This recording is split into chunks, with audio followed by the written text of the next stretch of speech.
got him.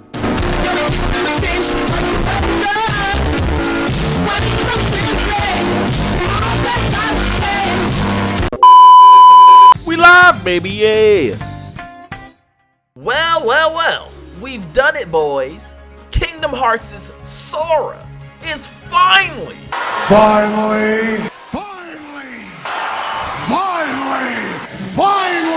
smashing. Hold up. Whew. Let me calm down a little bit. Alright, if you've been following this channel since the Inkling reveal trailer about 70 years ago, then you already know my most wanted character has been Sora since day one. And now that we finally got him, I'm kinda in disbelief, I'm not gonna lie to you. Now with all this hype as a huge Kingdom Hearts fan, a huge Smash Bros fan, I want to talk about the expectations versus the reality of Sora in Smash. In Ultimate, Sora's character model is based off of how he looks in the original Kingdom Hearts game. This Sora is slightly younger, shorter, and has less spiky hair than his KH2 and 3 counterparts. He also wears different clothes within each numbered title as well as Dream Drop Distance, another game that's represented by an alt in Smash Bros. In that game, he reverts back to his younger self. Despite going for the classic look, Sakurai pleases fans by giving Sora his outfits from all 4 of the previously mentioned games. Also, I don't have any idea, but is it just me? Or does Sora's model kind of look older and younger at the same time? It perfectly encapsulates every single Sora that we've seen in the Kingdom Hearts series, despite being basely modeled off Kingdom Hearts 1. I'll be the first to admit, I'd always assumed that Sakurai would choose to model Sora off his Kingdom Hearts 2 variant for a few different reasons. Well, first, it's still considered one of, if not the best games in the entire Kingdom Hearts series. Second, it's just a good middle ground because in the beginning of Kingdom Hearts 2, Sora's wearing his Kingdom Hearts 1 attire, but he's still taller, spikier hair, a little bit older than his Kingdom Hearts 1 Sora model. But yet again, I say, he still wears his Kingdom Hearts 1 attire in that beginning period. It doesn't fit, but it still looks decent enough to have been in Smash. And then he switches over to his Kingdom Hearts 2 attire.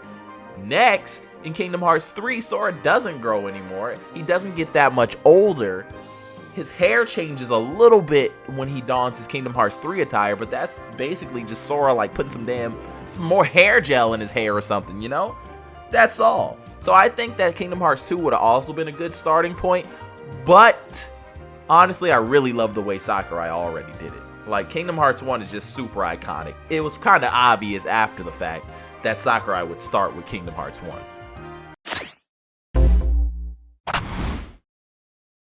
Now down to the old nitty gritty, the moveset. This is one of the main reasons I wanted Sora to come to Smash Bros. Speculating on this man's moveset over the years has been some of the most fun I've had ever since I started taking competitive Smash Bros more seriously. And because of my knowledge of the Kingdom Hearts series in conjunction with being a longtime Smash fan, I had a pretty good idea of how Sora would play. Or so I thought. Now with Sora in general, a few things about him was a head slapper of a moment, not gonna lie. I didn't expect Sora to be floaty, which is weird because Osaka Team's been doing Kingdom Hearts games for years now. A little inside Kingdom Hearts joke for you guys. You wouldn't get it unless you know. If you know, you know. Alright, but on a more serious note, a bunch of Sora's moveset in Ultimate is exactly how I pictured it would be. To be honest though, I thought he would be a lot faster on the ground than what he is. He's not super slow, but he's not as fast as I envisioned when I was envisioning his moveset. I really was envisioning some some Mithra type movement speeds. I'm not gonna lie to you, good lord. But let's start with his actual moves in his moveset now. Starting with his jab, the 3-hit combo was like, duh, obvious choice, and I've always thought this would be what he got. And it is what he got. How could Sakurai not give him his 3-piece no biscuit combo? Because in the beginning of every single Kingdom Hearts game, this man starts with that same 3-hit combo before he adds more combos onto it with Combo Plus, with his finishing abilities, with things like that, with his drive forms, which we didn't get in Smash as like part of his moveset, but we did get in Smash as a reference, which is really cool to me. But yeah, he adds more combos, more hits. This man goes from 3 to 50,000 hits in his combo throughout the entirety of Kingdom Hearts 2 and 3. And in Kingdom Hearts 1, it's a lot more tame. I think like max combo plus he gets is like a 5-hit combo or a 4-hit combo.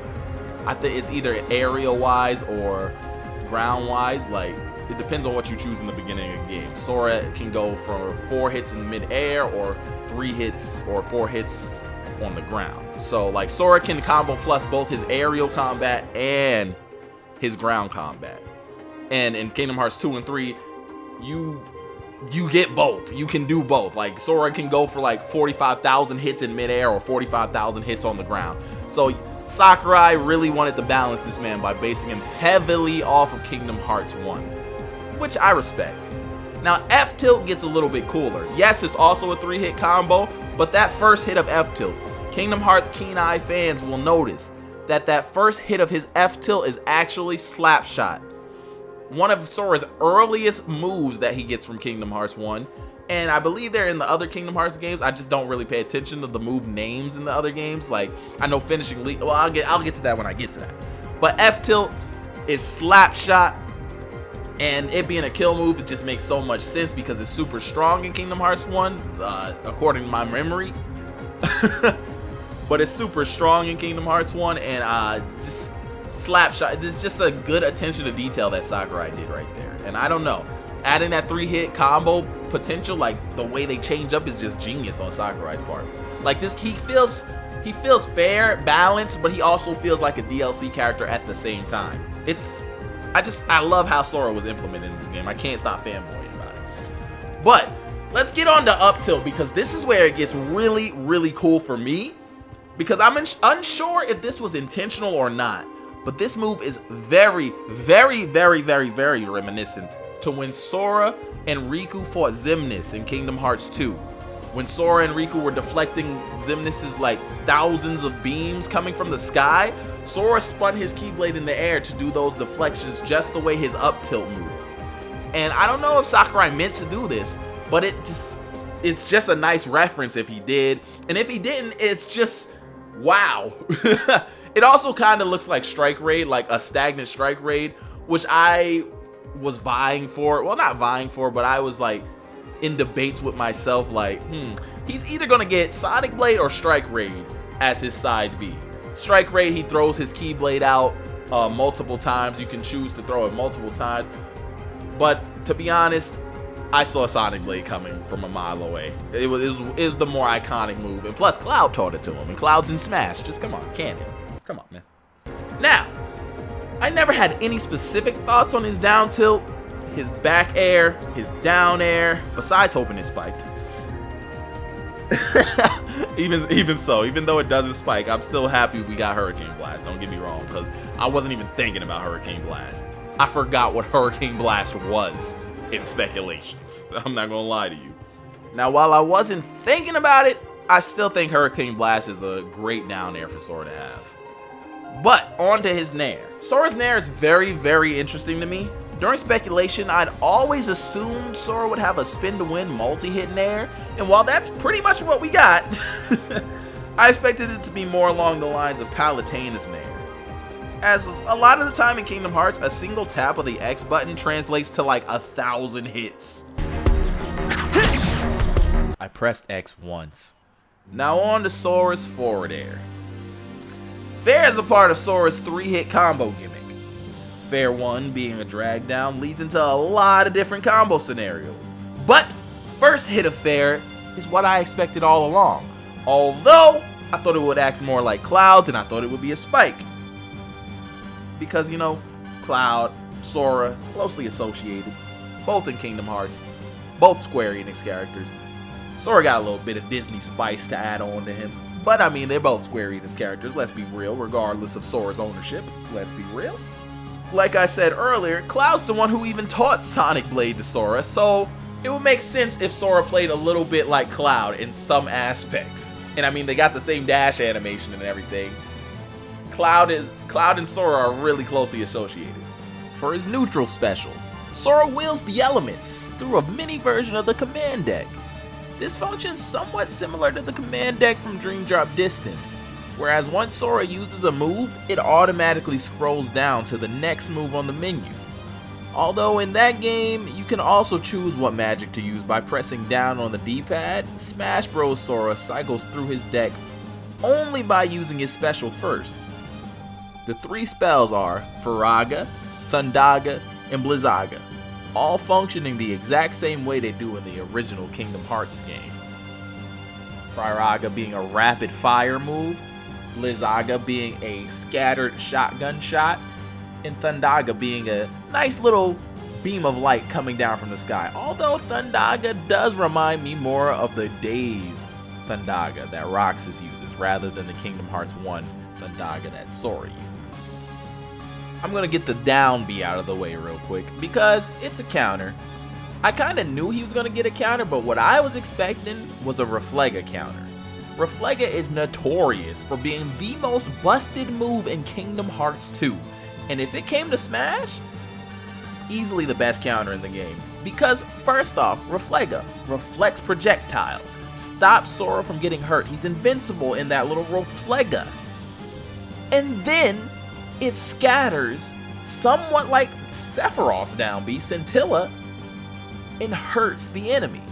So Reflega would have been really busted because if they really translated it from Kingdom Hearts 2 to Smash, it would have been like an instant kill at like 60%.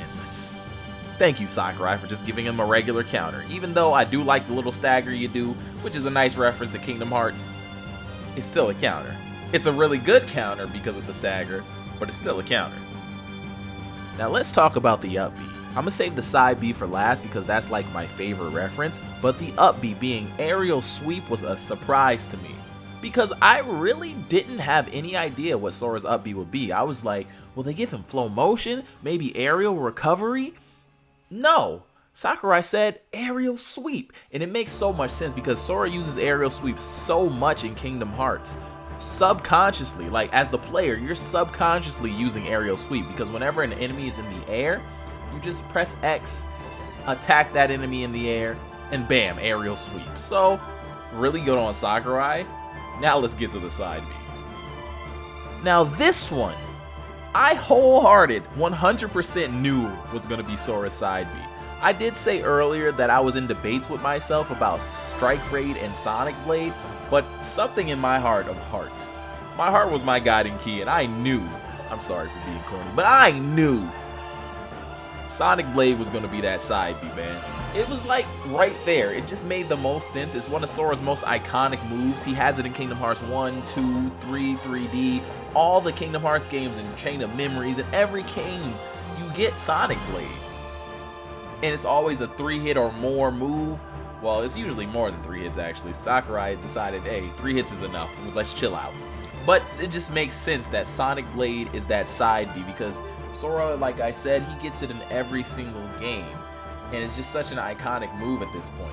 But something that I do like is they took a little bit more, how do I say, like, they took a little influence from Dream Drop Distance rather than like the original Sonic Blade, because originally Sonic Blade is always a grounded move. You can only do it on the ground, and I believe in Dream Drop Distance it is the only game, unless they do it in 3. I know the move is in 3, but I don't remember if Sora automatically drops to the ground and does it, or can he do it in midair in 3. But Dream Drop Distance is the first game that you can do Sonic Blade as an aerial attack, which is really cool because that's kind of both a throwback to a classic move, but with the new spin of being an aerial combat move. And I really like that. I really love Sonic Blade. I really love using it in Smash. It can be super laggy at the end, but it can also be really hard to punish, and it's also really good for mix-ups. So it has so many uses in Smash, and an iconic move like that having dozens of uses in Smash Bros is just really cool because you can really Sonic Blade someone one time, sets them up for a tech situation if a platform's above, read the roll, read the no tech, read whatever, boom, that's a punish, that's an up smash, that's whatever you want to do. Their booty is yours. Their booty is yours.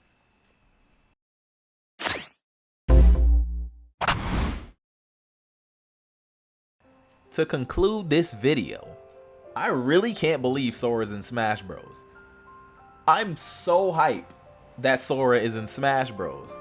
There's so much that I left out that I wanted to talk about in this video just for the sake of not making you guys sit here for an hour and a half listening to me talk. But Sora is really in Smash Bros. And I'm so happy that he is. I really got my most wanted character as the last character. And I'm still in disbelief, honestly. He's really here now. He's super fun. I main him. I still main Joker as well because I love Persona 5, but I also main Sora now. He's my top. He's my number one. Top? He's my number one. And I'm just happy that he's here. But anyway, guys, this has been DZ with another legendary commentary. Please like, favorite, comment, subscribe if you're nasty. Happy New Year, guys. I'm hoping 2022 is just beautiful. Beautiful for all of you, beautiful for me, beautiful for the content, beautiful for every single one of you guys. I know I said it already, but I hope it's beautiful. Peace, legends. We was live, baby, yeah.